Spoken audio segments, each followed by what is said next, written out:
तो दोस्तों आज के सेशन में आपका स्वागत है। आज हम पढ़ेंगे कम्युनिकेशन। कम्युनिकेशन का मतलब होता है बातचीत करना, अपने विचारों का आदान प्रदान करना। ये तो हमें ही पता है, इसमें क्या नहीं बता दी। ये चैप्टर आपके पेपर में आता है 6 to 8 मार्क का, बट आप इसमें स्कोर कर सकते हो केवल 6 मार्क। पूछो क्यों? एक क्वेश्चन ऑप्शन में भी तो छोड़ना होता है। तो इसमें जनरली आते हैं 1 और 2 मार्क के क्वेश्चन। मतलब शॉर्ट क्वेश्चन ही आते हैं, लॉन्ग क्वेश्चन इस चैप्टर से जनरली नहीं आता। 1 या 2 मार्क बस। मतलब जो भी आपके 20 के पोर्शन में क्वेश्चंस होते हैं, पहला क्वेश्चन देखो कंपलसरी होता है, जिसमें आपका वो आता है आंसर पैसेज और सब्जी और नोटबुक। तो वो तो 10 नंबर कंपलसरी हो ही गया। बाकी जो चार में से 3 क्वेश्चन करने होते हैं, उन चारों में 2-2 नंबर के कम्युनिकेशन चैप्टर से आते हैं। तो आपको अगर मतलब इस पे स्कोर करना काफी आसान होता है। बट अगर आप अपनी लैंग्वेज लिखोगे तो मतलब नंबर बढ़ सकते हैं। इसीलिए आपको जो लैंग्वेज लिखनी है वो लिखनी है मॉड्यूल के अकॉर्डिंग। आपकी जो लैंग्वेज होनी चाहिए वो मॉड्यूल ड्रिवन होनी चाहिए। मतलब कीवर्ड्स जो होने चाहिए, वर्ड्स शब्द वगैरह जो होते हैं, मेन वर्ड्स, वो आपके मॉड्यूल से उठाए हुए होने चाहिए। तो ये थोड़ा याद रखना पड़ेगा। तो देखते हैं। चैप्टर बड़ा बेसिक है, वही बेसिक चीजें, बेसिक कम्युनिकेशन क्या होता है एक्सेट्रा।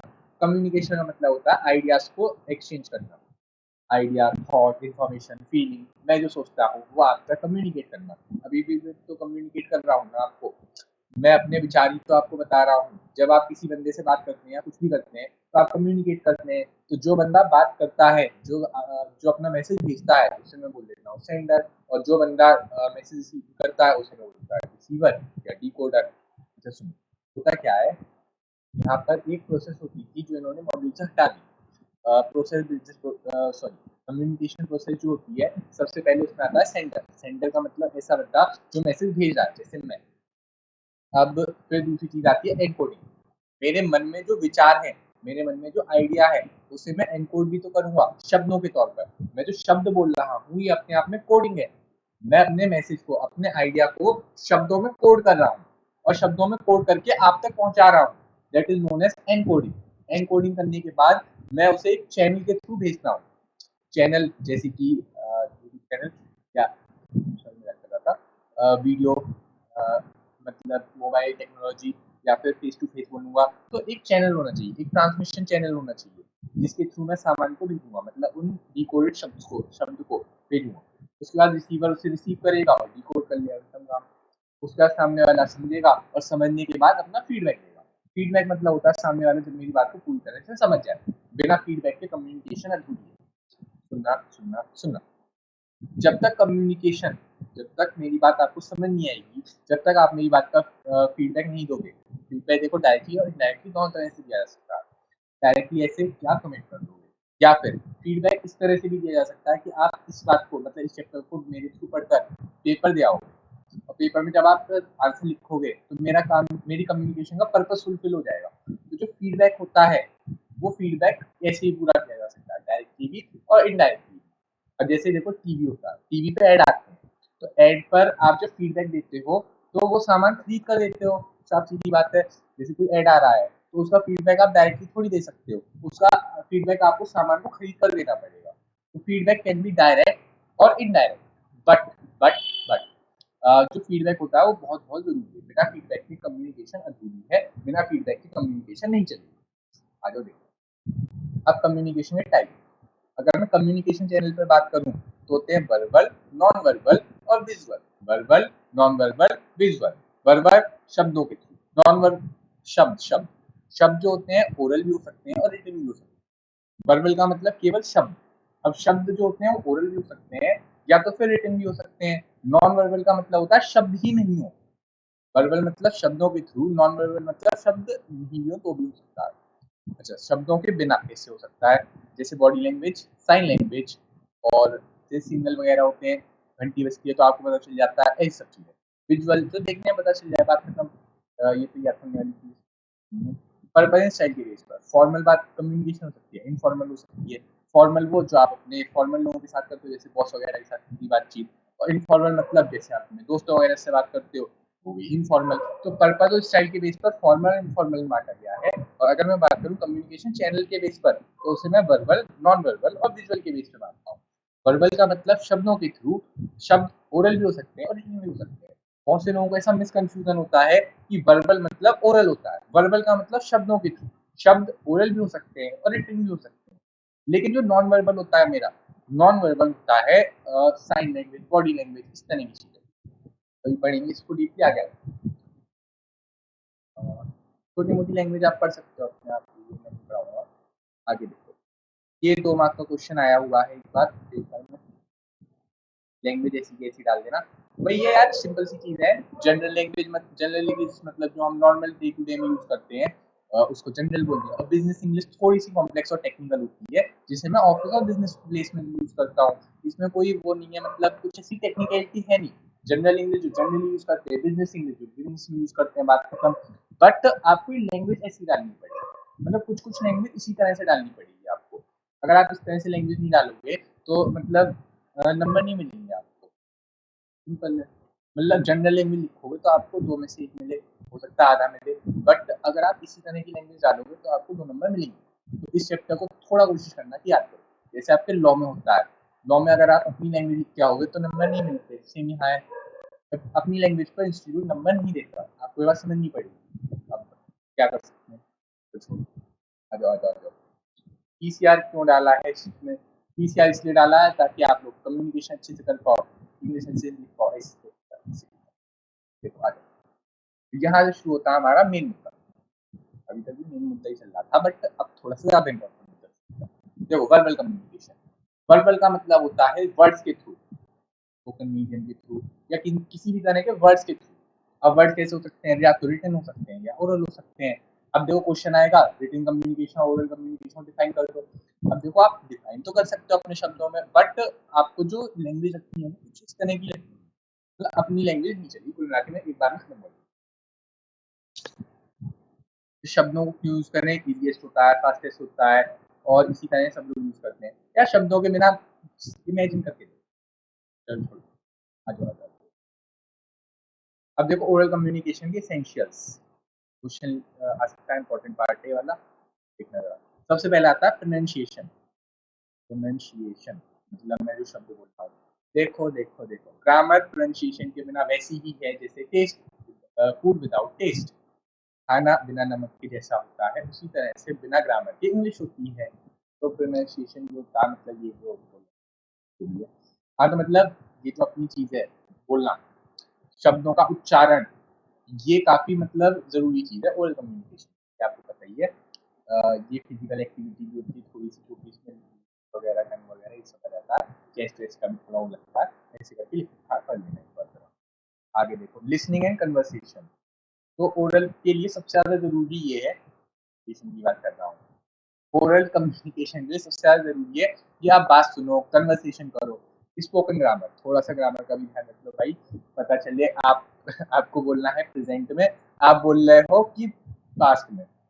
मतलब आपको ये पूछना है कि क्या आप खाना खाओगे, आपने मुंह से निकल रहा है क्या आपने परसों खाना खाया था।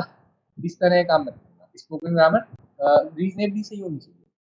ठीक है, आगे देखिए, वोकेबुलरी। वोकेबुलरी के बिना तो जिंदगी बेकार है, आपको पता ही है। शब्द, जब तक शब्द ही नहीं होंगे बोलोगे क्या? नोटिसिंग लैंग्वेज, सामने वाले की लैंग्वेज के हिसाब से बात करो। फिर आता है प्रेजेंटेशन। प्रेजेंटेशन के भी पॉइंट्स बनेंगे, तो ये चीज आप पढ़ लेना एक बार।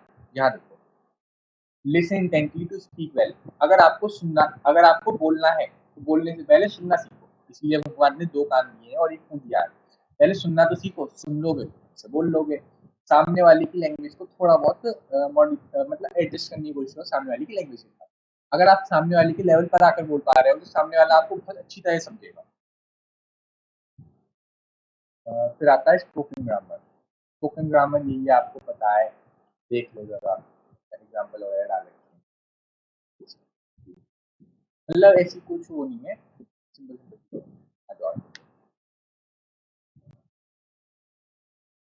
हाँ देखो, जो स्पोकन इंग्लिश होती है ना, वो स्पॉन्टेनियस होती है। मतलब मैं पहले से तैयारी करके नहीं रख सकता कि सामने वाला यही पूछने वाला है। मेरे को वो रियल टाइम में सोचना होता है, और वहाँ पे अपॉर्चुनिटी नहीं होती एडिट करने की। सपोज कोई बंदा आपसे पूछ रहा है किसी चीज के बारे में, तो आप वहाँ पर मतलब उसी टाइम पर ही तो सोचोगे, एट द मोमेंट ही तो सोचोगे। स्पोकन चीज आप पहले से कैसे सोच सकते हो? क्या आपको सपना आता है कि सामने वाला मुझसे कल को ये पूछेगा, तो मैं इंग्लिश में ही याद कर लेता हूँ, कल मैं जाके बोल दूंगा। नहीं सोच सकते ना। प्रेजेंटेशन एक केस अलग हो गया, बट जहाँ पर मैं मतलब बातचीत कर रहा हूँ किसी से, वैसी कंडीशन है मेरे को उसी टाइम पर छोड़ना होता है। चलो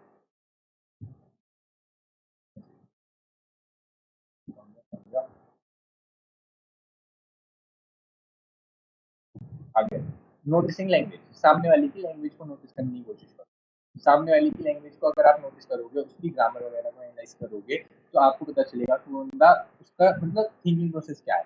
अगर मैं सामने वाले की लैंग्वेज को सुनता हूँ, समझता हूँ, सामने वाले को देखता हूँ, तो मेरे को पता चलता है वो किस तरह के शब्दों को यूज करता है, किस तरह से बात करता है, या मतलब उसके बारे में पता चलता है। तो इस तरह से पता करना चाहिए। इसके अलावा हमने दिखाया प्रेजेंटेशन के लिए। तो प्रेजेंटेशन देते वक्त, प्रेजेंटेशन बोले तो ये पीपीटी वगैरह वाली प्रेजेंटेशन चाहिए यहाँ पर, कुछ अलग नहीं है। तो उसके टाइम पर आपको ऑनेस्ट रहना है, एंथुसियास्टिक रहना है। इसके अलावा पैशन दिखाना है आपको, काम के प्रति पैशन वगैरह दिखाना है। ऑडियंस से कनेक्ट करने की कोशिश करनी है, आपको ऑडियंस की नीड जानने की कोशिश करनी है, मतलब सामने वाले के हिसाब से कम्युनिकेट करो, बात करो। बस सामने वाला मेरा मेन फोकस रहेगा। Always plan your content as per your audience. अगर आप अपनी ऑडियंस के लेवल पर आकर नहीं समझा पा रहे हो तो बेकार है, और क्या कर सकते हैं। सिंपल रखो। अगर आप बिना मतलब की फालतू की बात करोगे तो नहीं चलेगा। अपने कोर मैसेज पर ध्यान दो। कोर मैसेज जैसे कि मेरा काम है प्रोडक्ट के बारे में बताना, तो प्रोडक्ट के बारे में बताओ ना, मेरी बीवी के चाचा के मामा के मौसा का क्या सीन है वो क्यों बता रहे हो। इसके अलावा देखें तो स्माइल करो, ऐसे दे रहे। देखो स्टार्ट स्ट्रॉन्ग, जब शुरुआत करो तो हाई एनर्जी के साथ रखो, बट यहाँ पे मैं एक बात और बोलना चाहूंगा, एनर्जी थ्रू आउट मेंटेन रहनी चाहिए। इसके अलावा देखें, स्टोरी बता दो, छोटे मोटे एग्जाम्पल ले दो, ये सब। अगर हम बात करें स्लाइड शो या पीपीटी की, तो 10 से ज़्यादा स्लाइड नहीं होनी चाहिए, 20 मिनट से ज़्यादा आपको लेक्चर नहीं देना चाहिए। ये वीडियो एक्सेप्शन है, हम यहाँ पे खत्म करना है तो जितना टाइम लगेगा उतना लगेगा, बट एक नॉर्मल प्रेजेंटेशन की बात चल रही है। पढ़ाई इज एन करो, you can not compare this to each other. तो क्या करो, देखो 30 पॉइंट से कम का साइज नहीं होना चाहिए। अब मेरे को नहीं पता ये क्यों दे रखा है, 30 पॉइंट से कम का साइज नहीं होना चाहिए। अरे भाई 30 पॉइंट का साइज अगर आपको पता हो, देखना जरा पावर पॉइंट वगैरह में जाके, 30 पॉइंट का साइज बहुत बड़ा होता है। तो 30 पॉइंट इन्होंने थोड़ा सा पता नहीं क्या सोच के लिख रखा है, बस इन्होंने 30 पॉइंट लिखा है तो हम भी 30 पॉइंट ही लिखेंगे। हम अपनी तरफ से 12 13 14 अपने हिसाब से नहीं लिखेंगे। 30 मतलब 30। आगे देखो नॉन वर्बल। नॉन वर्बल भैया यार बिना उसके, बिना शब्दों के। अब बिना शब्दों के करेंगे, बिना शब्दों के बातचीत करेंगे, वर्डलेसली बातचीत करेंगे तो दिक्कत नहीं आएगी। फिर दिक्कत क्यों आएगी भाई, ये चीज सपोर्ट करने के लिए है नॉन वर्बल को। जब मैं बातचीत कर रहा हूँ तो उसके साथ साथ में ये चीज चलेगी, ये चीज अलग नहीं है, वो साथ साथ में चलेंगी। वर्बल और नॉन वर्बल दोनों साथ साथ चलती है। देखो सुनो, verbal and non verbal are वो क्या बोलते हैं, कॉम्प्लीमेंट्री टू ईच अदर। मतलब जैसे मैं अगर आपको अपने विचार बता रहा हूँ, तो मैं हैंड एक्सप्रेशन से, अपने शब्दों से, मतलब अपने हाव भाव से, अपने फेशियल एक्सप्रेशन से, इन सब चीजों का यूज करते हुए आपको एक बेटर तरीके से अपनी अंडरस्टैंडिंग दे पाऊंगा। अगर आप मेरे सामने बैठकर पढ़ रहे हो तो मैं आपको और अच्छी तरह समझा सकता हूँ विद माय हैंड गेस्टर्स, अपने उससे मतलब फेशियल एक्सप्रेशन से, और एक सब चीजें अपने इमोशन वगैरह को मैं ज़्यादा अच्छी तरह से इलस्ट्रेट कर पाऊंगा, ये सब। तो वर्बल जो, नॉन वर्बल जो होता है, वो वर्बल को सपोर्ट करने के लिए होता है। देखिए जरा नॉन वर्बल के पार्ट्स। तो सबसे पहले देखें फिजिकल। फिजिकल में आ जाते हैं अपने पास, सबसे पहले फेशियल एक्सप्रेशन, मेरे चेहरे के हाव भाव। इसके अलावा गेस्चर वगैरह, टचेस वगैरह, जब मैं सामने वाले को टच करता हूँ, सब चीज़ें। इसके अलावा सामने वाले की तरफ झुककर बातचीत करना। सामने वाले की तरफ झुकना मतलब उसको मतलब ऐसा सिंबलाइज करता है कि आप उसकी बात में इंटरेस्टेड हो। इसके अलावा लिप्स वगैरह का वो मतलब ऐसी छोटी मोटी चीज़ यार, वही हाथ वाथ हिलाना, ये सब। देखो जो रिसर्च है उसके हिसाब से, ये जो आपका वर्बल कम्युनिकेशन है, मतलब जो आपके शब्द हैं जो आप वर्ब करते हो मतलब शब्द, वो शब्द केवल 7% असर डालते हैं हमारी कम्युनिकेशन में। सुनना जरा, जब आप बोलते हो तो आपकी जो कम्युनिकेशन है उसका 7% केवल उससे जाता है, शब्दों से। इसके अलावा बाकी जो बचा हुआ पोर्शन है वो नॉन वर्बल के थ्रू जाता है, मतलब 93% जो होता है वो नॉन वर्बल के थ्रू जाता है, मतलब आपके facial expression, tone, texture, style, इस सब से। तो देख सकते हो ये चीज, तो ये वाली चीज 55% असर डालती है हमारी उस पर, नॉन वर्बल वाली। फेशियल एक्सप्रेशन वगैरह, ये स्माइल पर नहीं सब एक बार नजर डालो याद हो जाएगा थोड़ा बहुत। डेविड आगे देखिए para language. Para language, para का मतलब होता है लाइक अ लैंग्वेज। पैरा मतलब लाइक अ लैंग्वेज, ये लैंग्वेज नहीं है, लैंग्वेज की तरह है। देखो कैसे, voice quality, tone, pitch, stress, ये सब चीजें। मतलब मैं कितना धीरे बोल रहा हूँ, कितना तेज बोल रहा हूँ, मेरी आवाज की पिच कैसी है, मेरी आवाज की टोन कैसी है। अच्छा, अच्छा, अच्छा, इन सब चीजों में असर आता है, मतलब फर्क पड़ता है। अच्छा, तू मेरे को सिखाएगा, आप मेरे को सिखाओगे, तो मतलब इस तरह से बात का सेंस बदल जाता है, टोन बदल जाती है, तो बात का मीनिंग बदल जाता है। अब किसी बंदे को आप कभी बोल दो, कभी में बोल तो शब्द में आ गए, जल्दी मुंह से निकल गया। मतलब किसी बंदे को प्यार से बोल दोगे तो मतलब वो गुस्सा नहीं होगा, और अगर उसी प्यार वाली चीज को उससे बोल दोगे तो वो गुस्सा हो जाएगा। तो ये सब चीजें मतलब टोन पिच इन सबका फर्क पड़ता है। इसके अलावा ये 30% असर डालती है हमारी बातचीत पर। आर्ट फॉर्म के थ्रू बातचीत करना, जैसे ड्राइंग बना दी, पिक्चर बना दी, ये सब डांसिंग, पिक्चर, स्कल्पचर, ये सब। अपीयरेंस, आगे अपीयरेंस वही वाला अपीयरेंस है कि मैं बड़ा सुंदर लग रहा हूँ आज, मेरे नैन नकश इतने तीखे, क्या करूँ।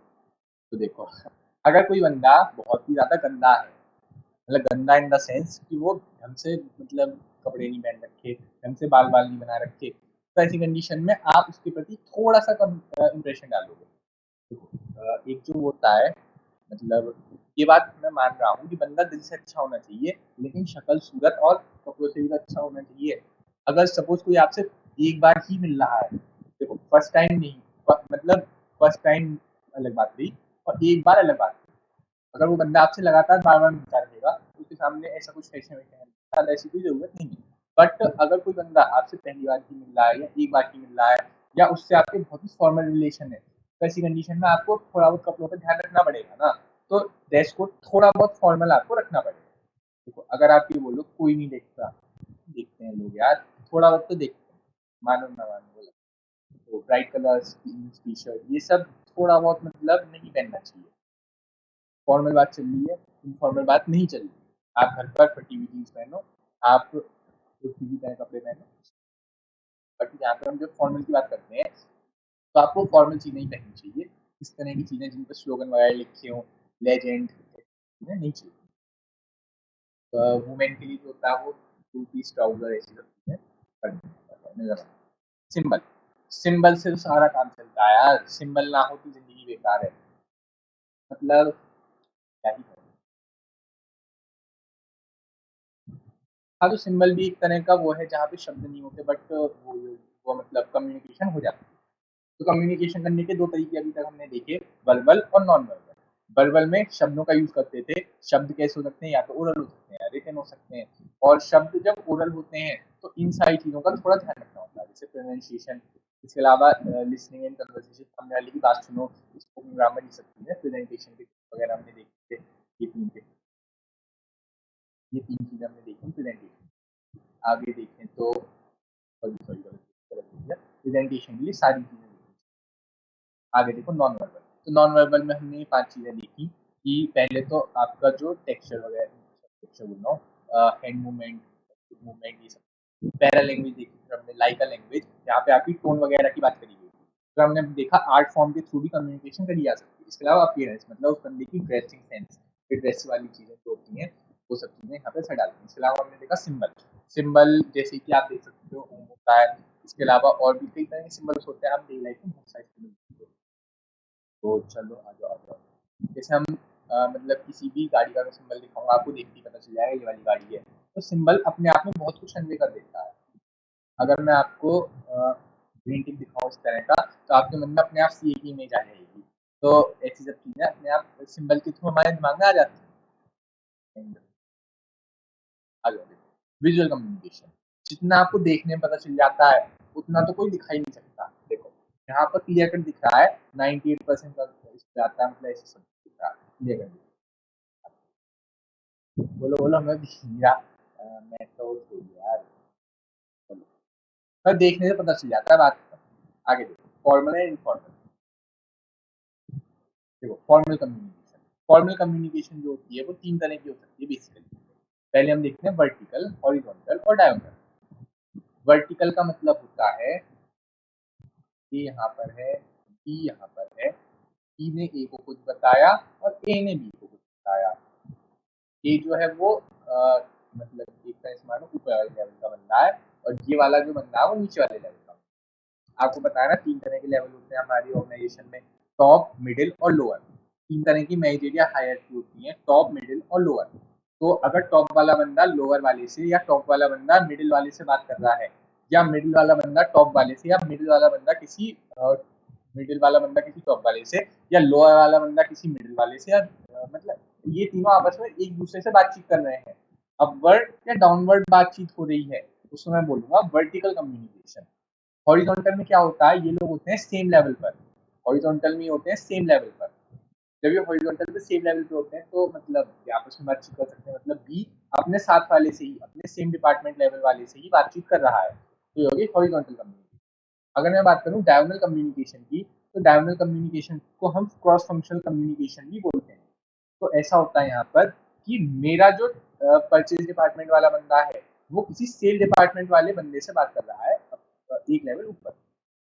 देखो अगर परचेज वाले से ही बातचीत करेगा अपने ऊपर तो हो जाएगा वर्टिकल।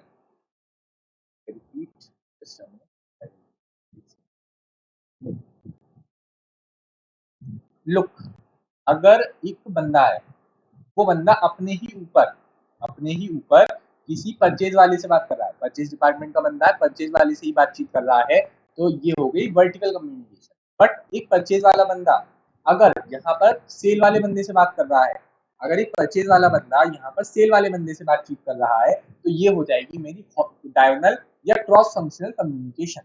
सही है। देखो यहाँ पे एग्जांपल है, देखो एक junior report directly to general manager regarding the progress of a project. तो मतलब जूनियर इंजीनियर जो है वो जनरल मैनेजर के डायरेक्टली नीचे नहीं आता, बट वो इनडायरेक्टली नीचे आता है। जब वो इनडायरेक्टली नीचे आता है तो वो इस तरह से बातचीत कर सकता है। तो बस सिंपल। आगे जो इनफॉर्मल, फॉर्मल इनफॉर्मल की गैप आपको पता है ना।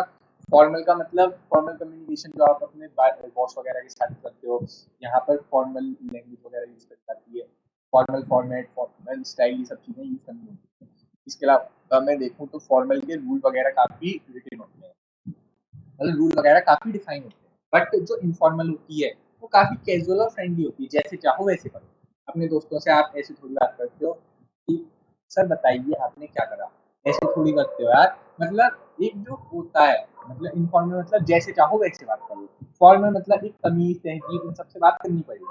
अपने बॉस को जाके थोड़ी बोल दोगे चल भी चल चाय निकाल, ऐसा थोड़ी बोल दोगे, तो मतलब ये सब चीजें आगे। तो स्पॉन्टेनियस कम्युनिकेशन होती है, आप अपने दोस्तों के साथ प्लान थोड़ी करते हो कि मैं बात करूंगा उसके साथ में है ना ये वाली बात करूंगा, ऐसी थोड़ी प्लान करते हो। हम तो प्लान करते हैं पर इतना डिटेल में थोड़ी प्लान करते हो यार, मतलब एक सेंटेंस थोड़ी लिखते हो, चेक थोड़ी करते हो, ऐसे थोड़ी होता है। तो कम्युनिकेशन जो होती है दो लोगों के बीच आस पास होता है। हाँ तो मतलब ये सब चीजें नहीं होती, तो फॉर्मेलिटी वगैरह नहीं होती, कमांड वगैरह नहीं होती।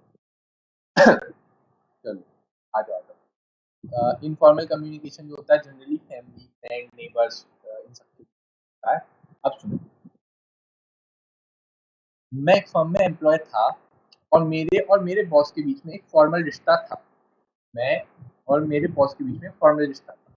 बट थोड़े दिनों बाद जब वो मेरे को जाने तो वो मेरे इनफॉर्मल दोस्त बन गए, वो मेरे इनफॉर्मल फ्रेंड बन गए, मतलब हमारा घर से आना जाना हो गया तो इनफॉर्मल फ्रेंड बन गए। तो ये जो फॉर्मल रिश्ता है ये कहीं ना कहीं एक इनफॉर्मल रिश्ते को जन्म देता है। सही है, सही है। आप अपने टीचर को मतलब कोई 11th तक आपके टीचर हैं, तो मतलब वहां पर देखना आप कि पहले आपके साथ उनका फॉर्मल रिश्ता था बट धीरे धीरे कनेक्शन बनता गया, फेस टू फेस कनेक्शन बन जाता है, तो दैट्स वाई वो जो होता है मतलब एक कनेक्शन बनने के बाद वो इनफॉर्मल रिश्ता हो जाता है, ऐसा समझो। आ जाओ आ जाओ आ जाओ। अच्छा, मैं इनफॉर्मल कम्युनिकेशन को उनसे सुनना, काफी इंपॉर्टेंट चीज है देखना है। इनफॉर्मल कम्युनिकेशन को मैं प्यार से बोलता हूँ grapevine communication. Informal communication को मैं प्यार से बोल सकता हूँ grapevine communication. Grapevine communication, पूछो क्यों? अंगूर का गुच्छा देखा, बड़ा उलझा उलझा रहता है, उसी तरह से इनफॉर्मल कम्युनिकेशन भी काफी उलझी उलझी रहती है, ये फॉर्मल डोमेन में नहीं होती। फॉर्मल ही नहीं होती, मतलब इनफॉर्मल जो कम्युनिकेशन होती है वो फॉर्मल नहीं होती, इस वजह से उसे ग्रेप वाइन बोलते हैं। ग्रेप वाइन का मतलब होता है अंगूर का गुच्छा। अंगूर का गुच्छा आपने देखा उलझा हुआ होता है, यहाँ पे भी बातचीत बिल्कुल उलझी हुई होती है। ये केवल सोशल नीड को सेटिस्फाई करता है। हालांकि हालांकि ढंग से ध्यान रखना, इनफॉर्मल के बिना फॉर्मल अधूरा है। अगर इनफॉर्मल को बहुत ही ढंग से यूज करा जाए तो फॉर्मल के उसको बाहर ला सकता है, फॉर्मल के छुपे हुए पोटेंशियल को बाहर ला सकता है। अगर मैं इनफॉर्मल कम्युनिकेशन का यूज करूं तो मैं फॉर्मल कम्युनिकेशन को और अच्छी तरह से चला सकता हूँ। देखो अगर दो दोस्त हैं वो आपस में बातचीत कर रहे हैं तो कहीं ना कहीं बातचीत उठेगी और वो ऑफिस वगैरह की बात करेंगे, तो इस वजह से थोड़ा बहुत फायदा मिल भी जाता है। मतलब जैसे सपोज मेरा और मेरा बॉस, मैं हूँ और मेरा एक कलीग है, हम दोनों दोस्त हैं। अब सपोज मेरे को कोई दिक्कत आ रही है तो अगर वो मेरा दोस्त है तो मैं उससे जाकर डायरेक्टली पूछ सकता हूँ, मतलब इतनी हेजिटेशन नहीं होगी। तो इनफॉर्मल के बिना फॉर्मल अधूरा। अगर इनफॉर्मल का बहुत ढंग से यूज करा जाए तो फॉर्मल के छुपे हुए पोटेंशियल को हम बाहर ला सकते हैं। तो ये बात तो सही है कि जो इनफॉर्मल कम्युनिकेशन है वो सोशल नीड को सेटिस्फाई करता है, लेकिन यहाँ पे र्यूमर्स भी तो फैलते हैं। यहाँ पर अफवाह वगैरह, र्यूमर्स मतलब अफवाह, यहाँ पर न्यूज जो फैलती है वो लाइक अ वाइल्ड फायर फैलती है। मतलब जैसे आपने कहा बॉस की बीवी वहां जा रही थी, तो ये बात परसों तक पूरा ऑफिस पता चल जाएगी। यहाँ पे वाइल्ड फायर की तरह बात फैलती है ये चीज। तो इनफॉर्मल कम्युनिकेशन में ग्रेप वाइन कम्युनिकेशन बोलता हूँ, क्योंकि यहाँ पर मतलब जैसे अंगूर का कुछ होता है उलझा उलझा, यहाँ पर भी कभी कभी बातचीत उलझ जाती है। आगे देखो नेटवर्क्स इन कम्युनिकेशन। कम्युनिकेशन में नेटवर्क क्या होता है, यहाँ पर से एक नंबर क्वेश्चन आता है बस। Define network in communication. Network का मतलब होता है वो पैटर्न या वो मेथड जिसके थ्रू इंफॉर्मेशन पास होती है। वो पैटर्न या वो मेथड जिसके थ्रू कम्युनिकेशन पास होती है। देखो जरा, जैसे वर्टिकल, अभी हम पढ़ के आए वर्टिकल, यहाँ से सबऑर्डिनेट सुपीरियर तक मैसेज जा रहा है या मैसेज वापस आ रहा है, इसको ही मैं बोलता हूँ वर्टिकल कम्युनिकेशन। बट ये दोनों लोग जो होने चाहिए वो एक ऊपर और एक नीचे वाले लेवल का होना चाहिए। देख सकते हैं हायर लेवल के एम्प्लॉय और उसके सबऑर्डिनेट के बीच में बातचीत। क्या ही वन वे होता है, टू वे, दोनों तरफ है ना, टू वे कम्युनिकेशन है। फीडबैक पॉसिबल है, साफ सीधी बात है, फीडबैक मिल पाएगा। तो ये होते हैं एक तरह के मेथड। देखो मेथड ही तो है ये। मेथड मतलब जब मैं प्रिंसिपल वगैरह को अप्लाई कर देता हूँ तो मेथड का रूप ले लेते हैं। मेथड मतलब एक तरह की डिटेल्ड स्ट्रेटजी। मेथड मतलब काम करने का डिटेल्ड तरीका। तो ये मेथड या पैटर्न होते हैं जिनके थ्रू इंफॉर्मेशन पास करी जाती है, इन एन ऑर्गेनाइजेशन। तो इससे क्या होता है, कम्युनिकेशन का फ्लो बना रहता है। ठीक है, अब आती है सर्किट नेटवर्क। सर्किट नेटवर्क क्या होता है कि इसमें दो बंदे होते हैं जो कि एक उसके हिसाब से जुड़े हुए होते हैं। इसको मैं प्यार से बोलता हूँ हॉरिजॉन्टल कम्युनिकेशन।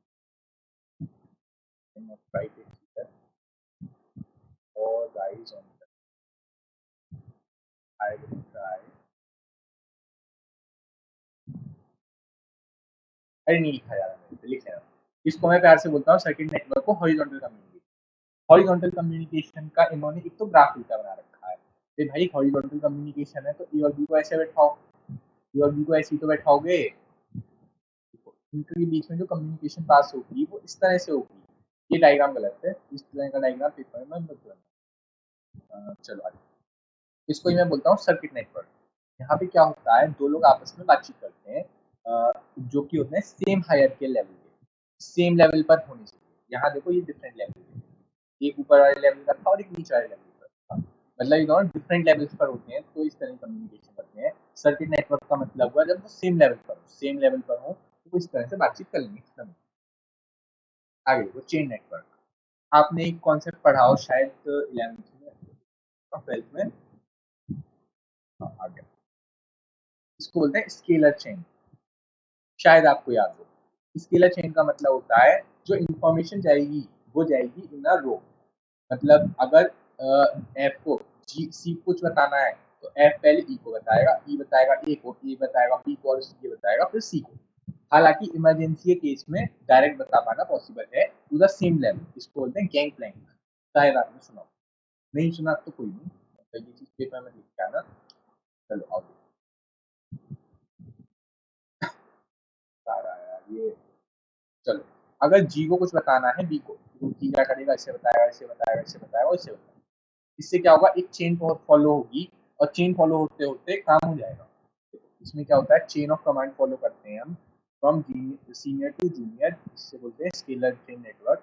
इसमें क्या होता है, सीईओ सारा काम देखता है और देखो जाओ।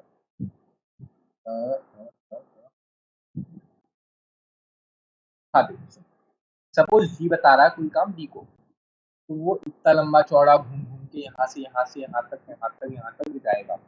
इसमें कम्युनिकेशन थोड़ी बहुत खराब होगी ना, इसमें थोड़ी बहुत चीजें अनक्लियर रह जाएंगी ना, उसके बारे में ही बात की।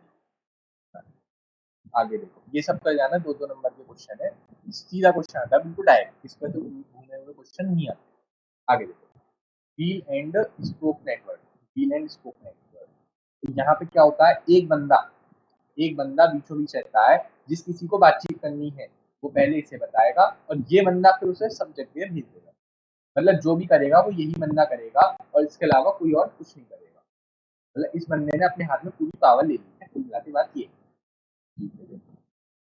तो यहाँ पे क्या है, सिंगल कंट्रोलिंग अथॉरिटी होगी, सिंगल कंट्रोल करता हुआ बंदा होगा। देखो मेरा जो इंस्ट्रक्शन देगा, सारे ऑर्डर देगा सारे एम्प्लॉय को जो उसके अंडर वर्क कर रहे हैं। ठीक है, इस तरह की जो चीजें होती है वो होती है स्मॉल कंपनी से, क्योंकि बड़ी बड़ी कंपनी में एक बंदा ही अगर सारा काम करते बैठ जाए, मैं अपने 40-50 लाख हजार करोड़ लोगों की फर्म को, ज्यादा बोल दिया ना, मैं अपने 40,000 लोगों की फर्म को मेंटेन करता रह जाऊंगा, तो काम कौन करेगा, पैसे कौन गिनेगा, अमेरिका टूर करने कौन जाएगा। तो यही सब चीजें होती हैं, तो स्मॉल कंपनी में सेट होता है क्योंकि एक बंदा ही सब कुछ ला रहा है। देखो ज्यादा लोगों के साथ ये चीज मतलब नहीं चलेगी। देखो आप खुद देख सकते हो, रिलायंस डाटा, हमारे जो मुकेश अंबानी तो यहाँ पे ऐसे बैठ गए तो हो गया काम। अगर सेंट्रल फिगर को ही काम ना आता हुआ, मेरे को ही कुछ नहीं आता, तो मैं कैसे मतलब काम कर सकता हूँ, तो पूरे बिजनेस को दिक्कत आ जाएगी। अगला देखो, स्टार नेटवर्क। स्टार नेटवर्क में कोई भी किसी से भी बातचीत कर सकता है, बिल्कुल फ्री सिस्टम है, की बातचीत कर सकता है कोई भी, बिना किसी हिंड्रेंस या हेजिटेशन। हिंड्रेंस का मतलब होता है रुकावट, हेजिटेशन आपको पता ही है वो वाली भी, इस नया कुछ नहीं होता। यहाँ पे मल्टीपल चैनल्स होते हैं। देखो देखो मल्टीपल चैनल्स होते हैं, याद रखना थोड़ा सा। ओपन बातचीत होती है सारे मेंबर्स के बीच में, सब लोग आपस में बातचीत कर देते हैं, और टीम वर्क की जगह पर, मतलब जब टीम वर्क चाहिए होता है तो ये वाला सिस्टम बेस्ट है। क्वेश्चन आ सकता है,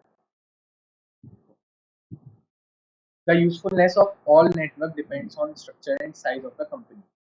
में क्वेश्चन आ सकता है, मतलब वैसे ही बोला है, मतलब ऐसा कोई वो नहीं है, मतलब आया नहीं है, ना ही कोई प्रेडिक्शन है। मतलब इससे जो क्वेश्चन आते हैं बहुत ही डायरेक्ट आते हैं, मतलब इनडायरेक्ट क्वेश्चन नहीं आएगा, वो मतलब मुंह से निकल के आएगी, तो एग्जाम पॉइंट से नहीं होता। द यूजफुलनेस ऑफ ऑन, हाँ तो मतलब ये सारे जो स्ट्रक्चर है, ये जो अभी हमने ऊपर नेटवर्क पर 5 तरह के, पहला वर्टिकल, फिर पड़ा हॉरिजॉन्टल। वर्टिकल मतलब दो अलग अलग लेवल के बीच में बातचीत, हॉरिजॉन्टल मतलब सेम लेवल पर बातचीत। डायगोनल भी पड़ा, डायगोनल मतलब एक इसका एक उसका वाली चीज। फिर स्टार नेटवर्क पड़ा हमने, स्टार नेटवर्क कुछ इस तरह का दिखता है। इसके अलावा एक सेंट्रल बंदा जहाँ बैठता था, इसको बोलते हैं व्हील एंड स्पोक नेटवर्क। ये थोड़ा ख्याल रखना, ये भूल जाते हैं बच्चे नॉर्मली, तो थोड़ा ध्यान रखना, इंपॉर्टेंट चलिए। तो ये सारे जो नेटवर्क हैं ये डिपेंड करते हैं ऑर्गेनाइजेशन टू ऑर्गेनाइजेशन। अगर देखो मेरी ऑर्गेनाइजेशन छोटी होगी तो मैं ये वाला स्ट्रक्चर लगाऊंगा, अगर मेरी ऑर्गेनाइजेशन को टीम वर्क चाहिए होगा तो मैं ये वाला स्ट्रक्चर लगाऊंगा, अगर मेरी ऑर्गेनाइजेशन मतलब नॉर्मल होगी, मतलब कुछ इस तरह की कंडीशन बन रही होगी तो मैं ये वाला लगाऊंगा। तो इट रियली डिपेंड्स कि आपको कौन सा वाला स्ट्रक्चर लगाना है upon the size and nature of the organisation. इसके अलावा देखें तो जो गुड कम्युनिकेशन है वो एम्प्लॉयज के ऊपर भी डिपेंडेंट है, कंपनी की प्रोसेसेस पर भी डिपेंडेंट है। ये चीजें जो होती हैं, मतलब पैरामीटर वगैरह जो कंपनी वगैरह को इस तरह से करने हैं कि उनको मैक्सिमम फायदा मिल सके। आगे देखो, कैरेक्टरिस्टिक ऑफ इफेक्टिव कम्युनिकेशन। अब देखो इफेक्टिव कम्युनिकेशन होती क्या है, कम्युनिकेशन को बहुत ही अच्छी तरह से करना इफेक्टिव कम्युनिकेशन कहलाता है। बारह सुनो, कम्युनिकेशन को बहुत ही अच्छी तरह करना एक इफेक्टिव कम्युनिकेशन कहलाता है। अगर इस तरह की डिफाइन मतलब बात तो यही है पूरी की पूरी, बट इस तरह की डिफाइन क्या होगा, 0 नंबर। ये बोलते हैं कम्युनिकेशन को इफेक्टिव होने के लिए ये पॉइंट्स होने चाहिए, कम्युनिकेशन को इफेक्टिव होने के लिए ये सारे पॉइंट्स होने चाहिए। तो कम्युनिकेशन जो होती है वो ब्रीथिंग की तरह होती है, मतलब जैसे बंदा सांस लेता है बिल्कुल उसी तरह से बातचीत करने की जरूरत पड़ती है। ठीक है, बच्चा भी सबसे पहले रोता है, ये सब चीजें कुछ हो सकता है यहाँ से। कई सारे जो एस्पेक्ट हैं वो अपने मन में रखने चाहिए जब हम कम्युनिकेशन को ये बोलते हैं इफेक्टिव है भी या नहीं है। कम्युनिकेशन मतलब बातचीत, इफेक्टिव कम्युनिकेशन मतलब अच्छी तरह से की हुई बातचीत, ताकि सामने वाले को वही समझ आए जो आप समझाना चाह रहे हैं। अगर मैं एक लाइन में डिफाइन करूँ, इफेक्टिव कम्युनिकेशन का मतलब हुआ सामने वाले को वही चीज उसी तरह समझ में आए जिस तरह से आपने समझाना चाहा था। अगर सामने वाला आपकी बात को बिल्कुल उसी तरह समझ पा रहा है जिस तरह से आपने समझाना चाहा था, तो ऐसी कंडीशन में आपकी कम्युनिकेशन को इफेक्टिव मान लिया जाएगा। ठीक, अगर आप सामने वाला आपकी बात को उसी तरह समझ पा रहा है जिस तरह से आपने समझाना चाहा था, तो सामने वाला अगर आपकी बात को उसी तरह समझा, तो आपकी कम्युनिकेशन इफेक्टिव। दोबारा बोलूं, अगर सामने वाला वही समझ रहा है जो आप समझाना चाह रहे थे, तो आपकी कम्युनिकेशन इफेक्टिव है। हाँ, आ जा चलो आओ देखते हैं। सबसे पहली बात तो आपकी बात बिल्कुल क्लियर होनी चाहिए। इसको मैं 7 सी ऑफ कम्युनिकेशन भी बोलता हूँ। यहाँ पे टॉपिक नहीं है, बट जैसे हमारे बीकॉम वगैरह होते हैं वहाँ पर ये क्वेश्चन काफी पॉपुलर है। 7 सी ऑफ कम्युनिकेशन, तो ये सारे पॉइंट डालते हैं उसमें हम। तो 7 सी ऑफ कम्युनिकेशन, तो पहला आता है क्लैरिटी, मतलब आपकी बात बिल्कुल क्लियर होनी चाहिए। जो आप बोलना चाह रहे हो वैसे ही बोलो ना, सिंपल लैंग्वेज रखो। कौन समझता है जार्गन वार्गन? जार्गन, जार्गन मतलब नहीं पता। जार्गन मतलब होता है कुछ टेक्निकल वर्ड्स, जैसे बहुत से लोगों के लिए तो फाइनेंस भी एक जार्गन होता है। या फिर मैं अगर आपसे बोल लूँ कैपिटल बजटिंग डिसीजन, एक नॉन कॉमर्स बंदे को तो वैसे ही समझ नहीं आएगा, तो हमें यही समझ में आया। तो कैपिटल बजटिंग डिसीजन मतलब एसेट वगैरह को फाइनेंस होता है, फिर वो अलग मैटर है। बट अपनी लैंग्वेज सिंपल रखो ना, फालतू चीजें क्यों डालनी है। मतलब कुछ इस तरह की चीज डालो जिससे कोर मैसेज क्लियर हो। मतलब लंबा लंबा सेंटेंस मत रखो, सिंपल सेंटेंस रखो। बस इस तरह से बात करो कि तुम्हारी बात सामने वाले को बिल्कुल क्लियर कट समझ में आ जाए। रिपीट, सामने वाले को तुम्हारी बात बिल्कुल ऐसे समझ में आए जैसे तुमने बोला, मतलब बहुत ही क्लियर और सिंपल तरीके से समझ में आए। अगर मैं आपको एक पैरा दे दूँ और एक पॉइंटर्स, मतलब इस तरह के कुछ पॉइंट दे दूँ, मतलब एक पैरा दे दूँ और या फिर ऐसे कुछ पॉइंट दे दूँ, कौन सा ज़्यादा पसंद आएगा? जिसमें पॉइंटर्स है वो वाला, सीधी बात है। इस वजह से मतलब रीडिंग करना भी आसान हो जाता है। तो इस वजह से क्लियर रखना चाहिए अपनी, फालतू की वो मत करो, मतलब लैंग्वेज वगैरह टफ मत करो।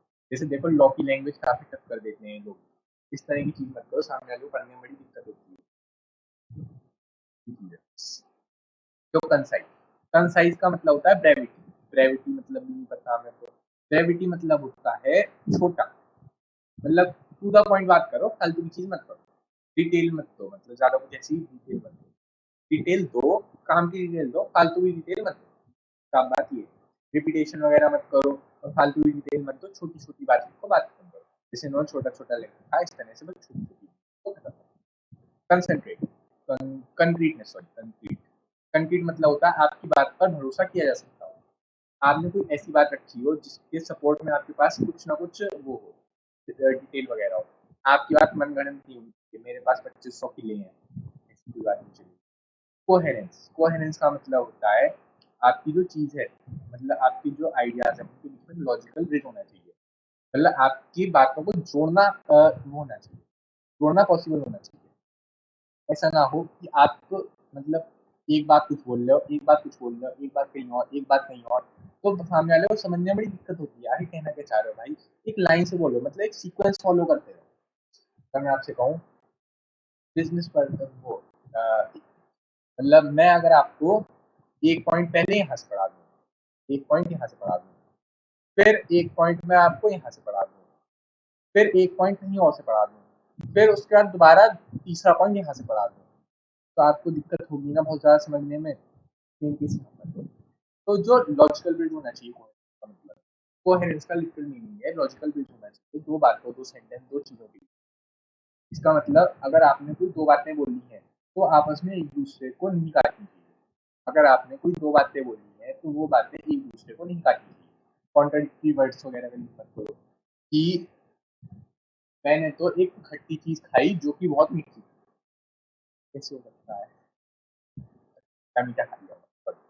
चलो, आपने कोई ऐसी मतलब आपने एक गीली चीज छुई जो कि सूखी हुई थी, कुछ सेंस नहीं बना ना। तो चीज रिलेवेंट होनी चाहिए, कनेक्टेड होनी चाहिए, एक फ्लो में बात आनी चाहिए, मतलब फ्लो नहीं टूटना चाहिए। आगे देखिए, कंप्लीटनेस, बात कंप्लीट रखो, ऐसा ना हो कि सामने वाले को समझ ही नहीं आया। तो कंप्लीटनेस, और यहाँ था कंसाइजनेस। कंसाइजनेस मतलब है बात को छोटा रखो, टू द पॉइंट रखो, और कंप्लीटनेस का मतलब होता है बात को कंप्लीट रखो। अब हमें मैसेज काटना है, हमें छोटी छोटी मतलब फालतू की चीजें काटनी है, बट इसका मतलब ये थोड़ी है कि आप उस चीज को कंप्लीटली बताओ ही ना। आपकी बात भी तो कंप्लीट होनी चाहिए, आपको शॉर्ट में रखना है, बट इतना भी शॉर्ट नहीं रखना कि आपकी बात ही कंप्लीट ना हो।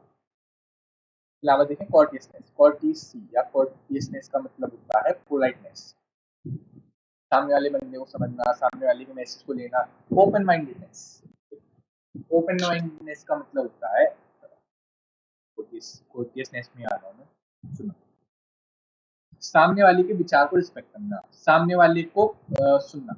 जो ओपन लिखा है, ओपन का मतलब यहाँ पे ओपन हार्टेड से, ओपन हार्टेड या ओपन माइंडेड पर्सन, जो सामने वाले की ओपिनियन की भी उतनी वैल्यू करता है जितनी अपनी वैल्यू करता है, अपने ओपिनियन की वैल्यू करता है। मतलब सामने वाले के ओपिनियन को डायरेक्टली रिजेक्ट मत कर दो, सामने वाली की बात सुनो तो सही, सामने वाले के पॉइंट पे आने की कोशिश तो करो, अपने आप को सामने वाले के शू में रख के तो देखो, तभी तो पता चलेगा।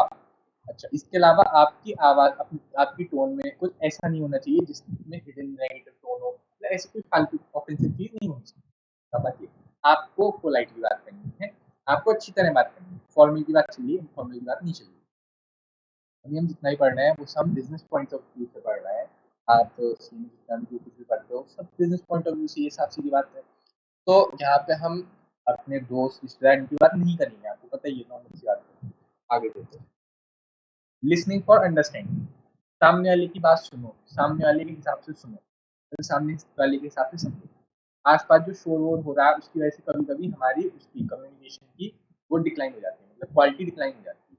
दैट्स वाई सामने वाले की बात सुनना, समझना, उसकी बात पर ध्यान देना, अब मतलब उस पर अपने इमोशन वगैरह का ध्यान ना देते हुए सामने वाले की बात को बिल्कुल ऐसे सुनना जैसे वो बोलना चाह रहा था। ऐसी कंडीशन में सामने वाले की बात को जब हम सुन लेते हैं, वैसा बोल देते हैं, कम्युनिकेशन इफेक्टिव होती है। अभी तक हमने क्या क्या पढ़ा, दोबारा देखते हैं एक बार। कम्युनिकेशन इफेक्टिव कब होती है, मतलब हम ये कब बोल सकते हैं कम्युनिकेशन अच्छी हो रही है। कम्युनिकेशन अच्छी तब होती है जब बात क्लियर हो, कंसाइज हो, मतलब शॉर्ट में हो, लेकिन शॉर्ट इतनी भी ना हो कि वो बात कंप्लीट ही ना हो पाए, सामने वाले के मन में कोई शंका रह जाए, इस तरह की चीज नहीं होनी चाहिए। कोहेरेंस, कोहेरेंस मतलब लॉजिकल ब्रिज, आपकी बातों के बीच में लॉजिकल ब्रिज होना चाहिए, एक सीक्वेंस फॉलो होना चाहिए, आपकी बात लॉजिकली और फैक्चुअली करेक्ट होनी चाहिए। मतलब ऐसी कोई बात ना हो जिसके बारे में आपको खुद नहीं पता, तो वो चीज़ तो इनफॉर्मल में चली जाएगी, फॉर्मल तो फॉर्मल थोड़ी रही वो चीज़। आगे देखो, सामने वाले की बात सुनो, सामने वाले के पॉइंट ऑफ व्यू से समझो, तो सामने वाले का पॉइंट ऑफ व्यू आप समझोगे तो और अच्छी बातचीत हो पाएगी। इसके अलावा कोर्टेसी, कोर्टेसी कोर्टेसी पोलाइटनेस वगैरह मेंटेन करके रखो, ताकि सामने वाले को रूड ना लगे, सामने वाले के साथ रूड बिहेवियर हमें नहीं करना। आगे देखो, फोकस एंड अटेंशन, आसपास कितना भी शोर हो रहा हो, आपका मोबाइल कितना ही बीप बीप क्यों ना कर रहा हो, चाहे कितना भी अर्जेंट ईमेल क्यों ना आया हो, चाहे आपके पास कितना भी इंपॉर्टेंट काम क्यों ना हो, चाहे आपके मन के तार बिल्कुल हिले डुले क्यों ना हो, मन के तार बिल्कुल हिले डुले ना हो, आपको डिस्ट्रैक्ट नहीं होना है। मैं सुनूंगा, मतलब सुनूंगा, सामने वाले की बात सुनूंगा, समझूंगा, फिर उसके बाद उस पर रिस्पॉन्स करूंगा। इस चीज का ध्यान रखना है आपको कि आप किसी चीज से डाइवर्ट ना हो, सामने वाले की बात को पूरी तरह सुनो। ऐसा ना हो कि आप केवल अपने काम की बात सुन रहे हो, बहुत से ऐसे लोग होते हैं जो केवल अपने काम की बात सुन लेते हैं और मतलब फालतू बातें इग्नोर कर देते हैं, बट आपको ऐसा नहीं करना, आपको सुनना है पहले सब कुछ। तो सुनो, कोई आपके बिना इंटरेस्ट का टॉपिक बोल रहा है, आपको नहीं सुनने का मन करेगा, साफ सी बात है, मैं भी नहीं सुनता, वो ऊपर से बात है, अलग बात हुई, बट सुनना है आपको, आपको सुनना है, उसमें से इंपॉर्टेंट चीजें देनी है, इंपॉर्टेंट चीजें हल्दी हटा देनी है, बट सुनना सब कुछ है। आप सीए फाउंडेशन का पेपर नंबर 2 जब तक ना लिखो तब तक आपको सुनना है। ठीक है, आ जाओ आगे देखो, इमोशनल अवेयरनेस एंड कंट्रोल, आपके पास इमोशनल अवेयरनेस होनी चाहिए, थोड़ा बहुत कंट्रोल होना चाहिए पर। इसके अलावा मतलब जो इमोशन होते हैं, सामने वाला बंदा अगर गुस्सा है, अगर उसकी बीवी छोड़ के भाग गई है, तो आप उससे कुछ भी बोलते रहो तो मतलब वो बंदा आपकी बात नहीं सुनेगा। अगर सामने वाला बंदा बहुत ज़्यादा खुश है, तो वो भी बिना सोचे समझे काम करेगा। तो इमोशनल अवेयरनेस होनी चाहिए। अगर सामने वाला बंदा इमोशन में बह जा रहा है, भावनाओं में बह गया अगर सामने वाला इंसान, तो आपके साथ मतलब सही नहीं है, कम्युनिकेशन की क्वालिटी खराब हो जाएगी। अभी हम ये तो पढ़ रहे हैं कम्युनिकेशन की क्वालिटी का अच्छी होती है जब अंडरस्टैंडिंग हो, सामने वाले की बात पर आप फोकस रख रहे हो, जब सामने वाला भावनाओं में नहीं बह रहा है, आप भावनाओं में नहीं बह रहे हो, तो मतलब तो इन सारी चीज़ों के थ्रू कम्युनिकेशन अच्छी होती है। तो अभी हमने पढ़ा कम्युनिकेशन इफेक्टिव कब होती है, मतलब कम्युनिकेशन अच्छी कब होती है। पहली बात, क्लियर होनी चाहिए आपकी बात, कंसाइज होनी चाहिए, कंप्लीट होनी चाहिए। इसके अलावा आपकी बात में थोड़ा बहुत दम होना चाहिए, मतलब कंक्रीट होनी चाहिए। कंक्रीट मतलब होता है ना सीमेंट, सीमेंट की तरह मजबूत होनी चाहिए हमारी बात। इसके अलावा कोहेरेंस, आपकी बात में लॉजिकल बिल्ड बना पाना पॉसिबल होना चाहिए। कोर्टेसी, कोर्टेसी मतलब पोलाइटनेस होनी चाहिए आपकी बात में। इसके अलावा देखें तो अंडरस्टैंडिंग, जैसे सामने वाली की बात को समझना चाहिए ताकि आप अच्छे से बातचीत कर पाओ। इमोशन में मत बह जाओ, भावनाओं में मत बह जाओ, सामने वाली की बात पर प्रॉपर अटेंशन, ऐसे इफेक्टिव हो पाती है। एक बात और ऐड कर दूं मैं यहाँ पर, एक पॉइंट और डालना, अगर इस तरह क्वेश्चन आता है पेपर में तो इतना बड़ा क्वेश्चन तो आएगा नहीं, दो चार पॉइंट ही डालने होंगे आपको, चार पांच पॉइंट तो देख लेना। और इसके अलावा मतलब ऐसा हो सकता है कि वो आपको दे दे what do mean by concreteness in effective communication, तब आपको लिखना पड़ेगा इसके बारे में। तो ऐसी गलती मत करना कि 9 पॉइंट है, मैं तो कोई भी 4 कर ले रहा हूँ, कोई भी 4 नहीं करना, मतलब 4 ऐसे बनना जो आप पूरी तरह से करके जाओ। और बाकी इस तरह से तो कर ही लेना कि अगर इनका शॉर्ट क्वेश्चन आ जाए, अपने आप में क्लैरिटी, कंसाइजनेस, इनके ऊपर क्वेश्चन लिखने को आ जाए तो आप कर लो। अच्छा एक बात और बताऊँ, इफेक्टिव कम्युनिकेशन तब कंप्लीट मानी जाती है, कम्युनिकेशन तब कंप्लीट मानी जाती है, तब इफेक्टिव मानी जाती है जब उसमें फीडबैक दे दिया गया हो। फीडबैक के बिना कम्युनिकेशन अधूरी है, इस बात का बहुत खास ध्यान रखें। फीडबैक के बिना कम्युनिकेशन अधूरी है। इफेक्टिव कम्युनिकेशन का लिटरल मीनिंग ये हुआ सामने वाला बिल्कुल वैसे का वैसा समझे जैसा मैं समझाना चाह रहा था, इसको बोलते हैं इफेक्टिव कम्युनिकेशन। आगे आ जाओ बैरियर ऑफ कम्युनिकेशन पर, सबसे इंपॉर्टेंट टॉपिक, मतलब हाँ इम्पोर्टेंट, पूरे चैप्टर इम्पोर्टेंट है यार, थी कितने टॉपिक, दिन के टॉपिक है। दो दो नंबर के अगर आप क्वेश्चन निकालने जाओ, मुश्किल से क्वेश्चन निकलेंगे, मतलब 4 क्वेश्चन पेपर में आने हैं, वो भी लगा लो हिसाब, मतलब ज़्यादा ऐसे क्वेश्चन है नहीं, तो आपको करके तो पूरा ही आना है, 14 पेज में क्या ही छोड़ दोगे। अब देखो बैरियर ऑफ कम्युनिकेशन, बैरियर का मतलब होता है बाधाएं, बैरियर का मतलब होता है बाधाएं, सभ्य सर बैरियर, वो वाला बैरियर जो हुआ जाता है बीच में, तो बैरियर बोलते हैं यार, वही बैरियर यार। बैरियर मतलब हिंड्रेंस, बाधाएं, या जो चीज कम्युनिकेशन को खराब कर देती है उसको मैं प्यार से बैरियर बोलता हूँ। जस्ट अ मिनट, फैक्ट्री हो रही है आगे।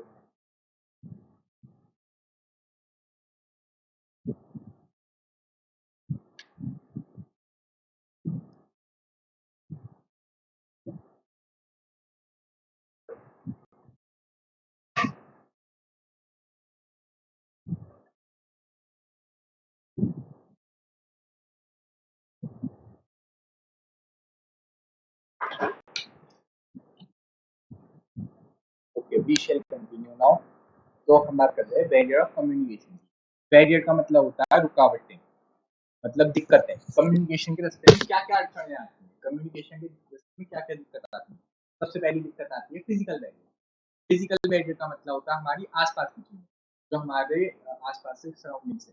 देखो इस पर्टिकुलर लाइन पर क्वेश्चन आता है कि अपनी सराउंडिंग की दिक्कतों के बारे में एक्सप्लेन करो, तो आपको इसे बताना पड़ेगा।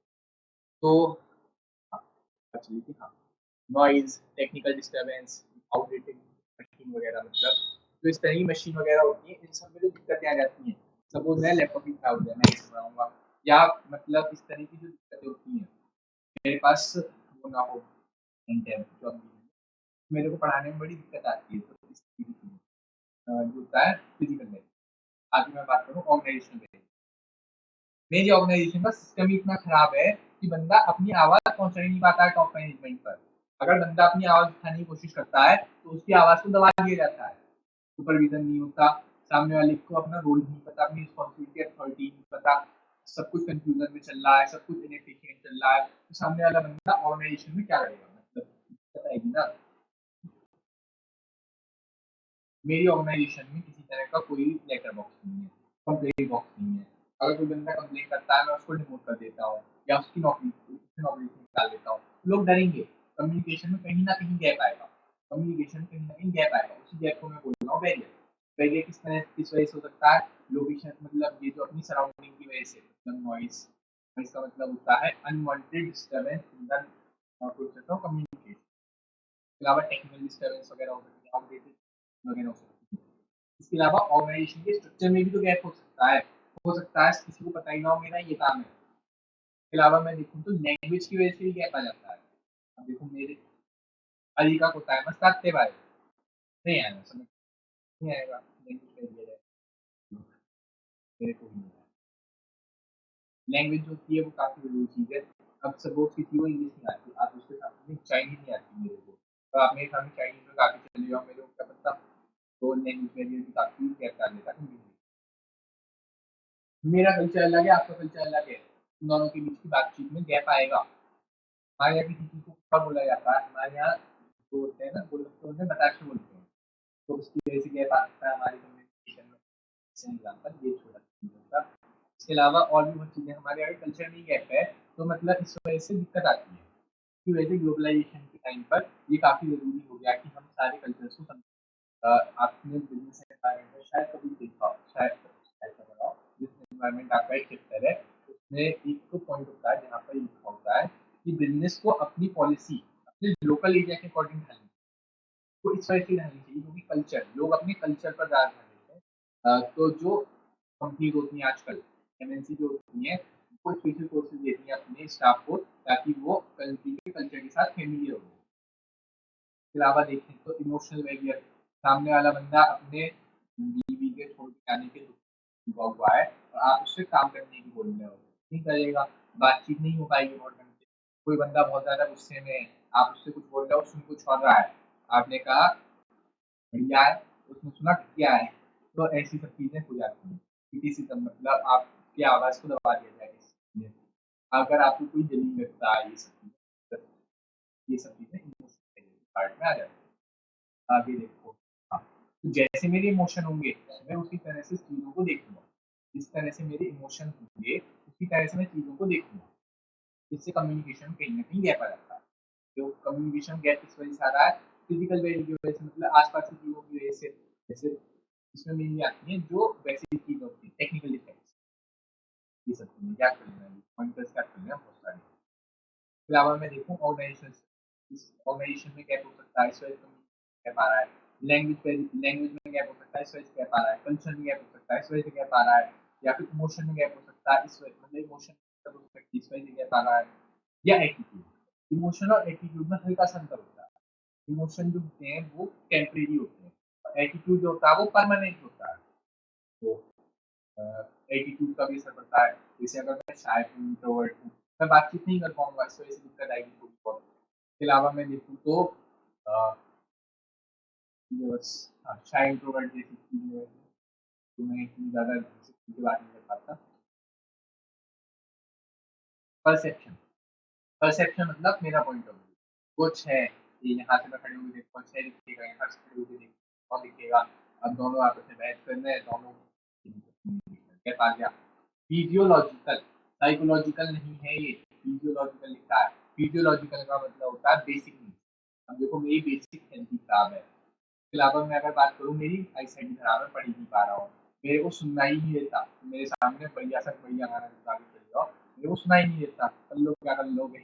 इस तरह की चीज़ें हर्डल, हर्डल मतलब दिक्कत डाल देती है कम्युनिकेशन प्रोसेस में। आगे टेक्नोलॉजिकल बैरियर, टेक्नोलॉजिकल बैरियर का मतलब आपको बताइए, टेक्नोलॉजी आजकल होती जा रही है लाइन कॉपी करती है, मॉडर्न मोसार प्राइमरी टेक्नोलॉजी की वजह से सब हर किसी को कम्युनिकेशन करते वक्त टेक्नोलॉजी के बारे में पता होना चाहिए। मेल के अलावा मैं देखूँ तो WhatsApp, Instagram, Twitter, Twitter best example है। इसके अलावा देखिए लिंक्डइन वगैरह और भी होती है, मतलब इस तरह टेक्नोलॉजी भी आ गई है आजकल कम्युनिकेशन में। अगर कोई बंदा टेक्नोलॉजी से अडेप्ट नहीं कर पाता, उसको दिक्कत आएगी आएगी।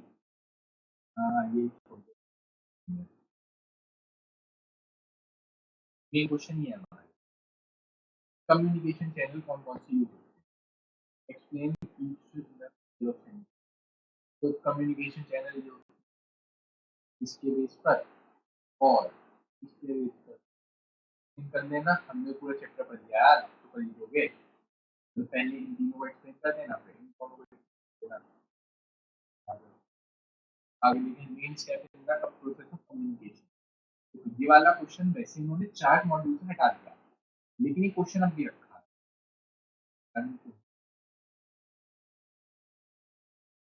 अब तो मैंने आपको बताया था कि पहले आता है सेंडर। सेंडर क्या करेगा, सेंडर क्या करेगा, फ्रेम करेगा मैसेज को, इसके अलावा मीडियम डिसाइड करेगा, ट्रांसमिट कर देगा उसे, और इसके अलावा नॉइज वॉइस को हटाने की कोशिश करेगा। रिसीवर जो होगा रिसीव करेगा मैसेज को और डिकोड कर देगा, खत्म।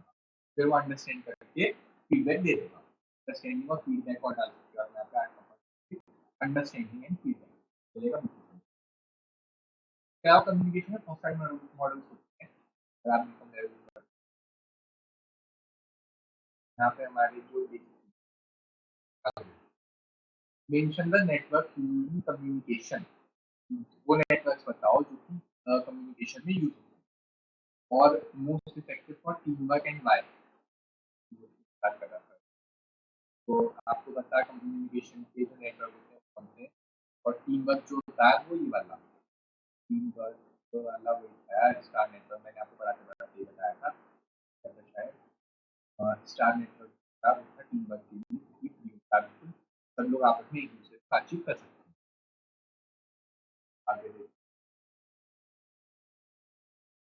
हैं हाँ, व्हील नेटवर्क की डिसएडवांटेज। व्हील नेटवर्क कौन सा था? व्हील नेटवर्क, व्हील नेटवर्क इसके डिसएडवांटेज, अगर ये वाला बंदा इनकॉम्पिटेंट है, अगर ये वाला बंदा इनकॉम्पिटेंट है तो बिजनेस को दिक्कत आएगी। इसके अलावा मैं देखूँ तो ये केवल स्मॉल बिजनेस के लिए चलता है, इसके अलावा और बिजनेस के लिए नहीं चलेगा। आप सीधी बात है, वो control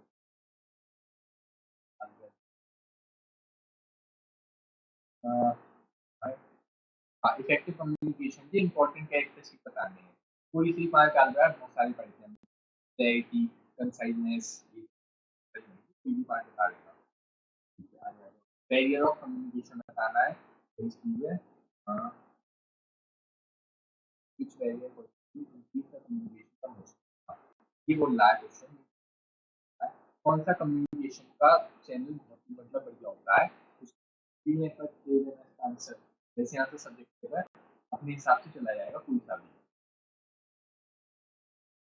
barrier. Barrier sorry, barrier का मतलब होता है हिंड्रेंस या जो कम्युनिकेशन को रोकता है। सारे बैरियर क्या, कोई सी भी ये कोई सी भी। ओके, आगे आ जाओ। Based on the communication channel के बेस पर डिफरेंट काइंड ऑफ कम्युनिकेशन की मेथड क्या होते हैं। कम्युनिकेशन चैनल के बेस पर different kind of communication method क्या होते हैं, वही यार स्टार, हॉरिजॉन्टल, वर्टिकल,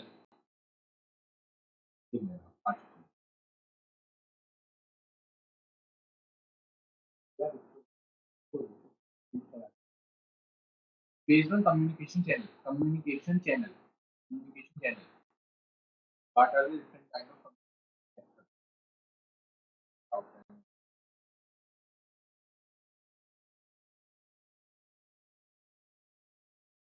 अच्छा सॉरी, नेटवर्क था, नेटवर्क। हाँ, नेटवर्क का आएगा तो वो चीज था, मैं बार बार उससे कनेक्ट कर रहा हूँ। तो ये जो चीज है कम्युनिकेशन चैनल, ये पहले पेज वाला आंसर है आपका, कम्युनिकेशन चैनल, कम्युनिकेशन चैनल ये वाली चीज।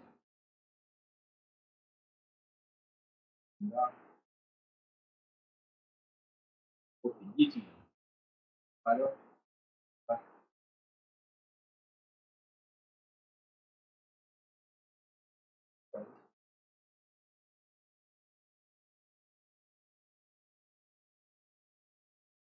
आप मतलब ये वाली चीज है last. we have left with two questions. Yes. चेनिंग command, chain of command, हमने पढ़ा था अभी चेन ऑफ कमांड, वहां पर नेटवर्क्स में चेनिंग कमांड,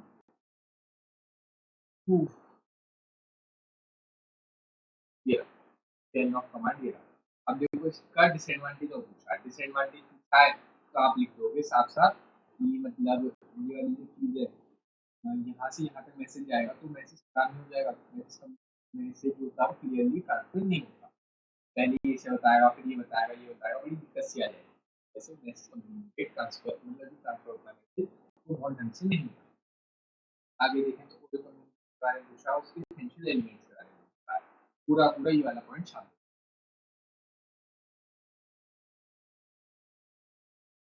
पूरे ये सारे पॉइंट शामिल होगा, पूरे के बारे में इंग्लिश में बता दूंगा। Audio communication video, and that's how we complete this chapter. आज आपने क्लास में तब तक के